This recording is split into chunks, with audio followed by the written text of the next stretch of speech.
తిరుచెందూరులో కూర్చుని శంకరాచార్యులు వారు రచన చేశారు. ఆయన ఆ స్తోత్రాన్ని రచన చేసేటప్పుడు మొట్టమొదట విఘ్నేశ్వరుణ్ణి ప్రార్థన చేశారు. ఆ ప్రార్థన చేస్తూ బహు చిన్న శ్లోకాన్ని ఒకదాన్ని ఇచ్చారు.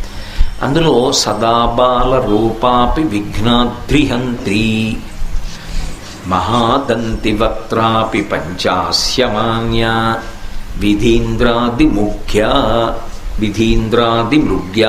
గణేశాభిధామే విధత్తాం శ్రియం కాపి కళ్యాణమూర్తి. ఈ శ్లోకం నిజానికి అందరూ నోటికి వచ్చేటట్టుగా కంఠగతం చేసుకోవడం చాలా చాలా అవసరం. ఎందుకంటే విఘ్నేశ్వరుణ్ణి ఈ శ్లోకంతో ఒక్కసారి పిలిస్తే కాపి కళ్యాణమూర్తి విధత్తాం శ్రియం అన్నారు. నాకు ఏది కావాలో అది